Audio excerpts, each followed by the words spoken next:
Gravitasi menjelaskan gerakan planet tetapi tidak bisa menjelaskan siapa yang membuat planet bergerak.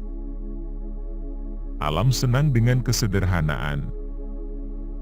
Tampaknya mungkin bagi saya bahwa Tuhan, pada awalnya membentuk materi dalam partikel yang padat, kukuh, keras, tidak dapat ditembus, dan dapat dipindahkan. Kebijaksanaan adalah suatu seni dalam menyatakan suatu poin tanpa perlu menciptakan musuh. Suatu benda yang sedang beristirahat akan tetap beristirahat. Suatu benda yang sedang bergerak akan tetap bergerak kecuali dipengaruhi oleh kekuatan dari luar. Kekuatan saya biasa saja. Hanya cara mengaplikasikannya yang membawa kesuksesan bagi saya.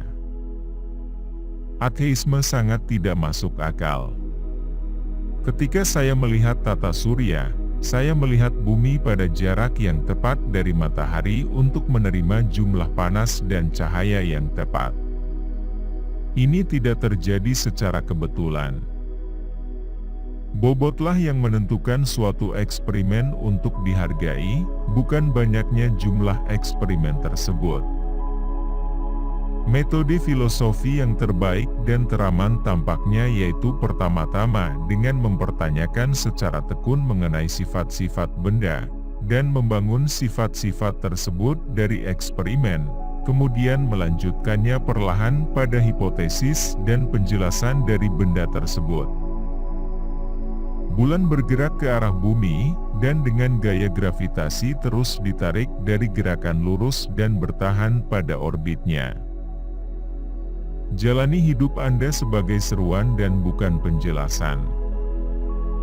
Tuhan menciptakan segalanya berdasarkan jumlah, berat, dan ukuran. Tidak ada penemuan hebat yang pernah dibuat tanpa tebakan yang berani. Kebenaran adalah keturunan dari keheningan dan meditasi.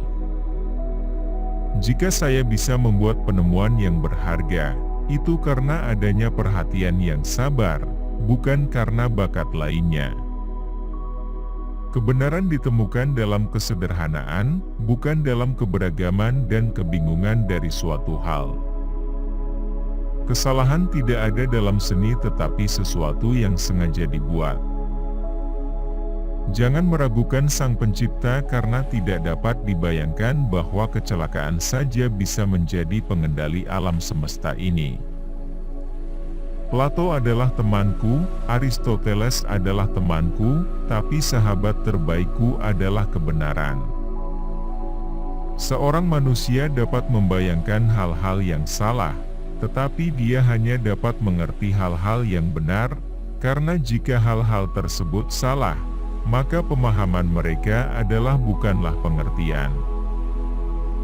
Sebuah gairah pada kalkulus dapat menciptakan dunia yang baru. Kekuatan yang melekat pada materi adalah kekuatan untuk melawan, di mana setiap orang sejauh mungkin bertahan pada tempatnya, baik beristirahat atau bergerak lurus secara seragam ke depan. Saya seperti anak laki-laki yang bermain di pantai laut, dan mengalihkan diri saya sekarang dan kemudian menemukan kerikil yang lebih halus atau cangkang yang lebih cantik daripada biasanya, sementara lautan kebenaran yang besar terbentang di hadapan saya. Apa yang kita ketahui adalah setetes air, apa yang tidak kita ketahui adalah lautan. Bagi saya tidak pernah ada sumber yang lebih tinggi dari kehormatan atau perbedaan duniawi daripada yang berhubungan dengan kemajuan dalam sains. Dia yang berpikir dengan setengah hati tidak akan percaya pada Tuhan. Tapi dia yang benar-benar berpikir pasti percaya pada Tuhan. Kita membangun terlalu banyak dinding dan tidak cukup jembatan. Jika saya telah melihat lebih jauh daripada yang lain, itu karena berdiri di atas bahu para raksasa.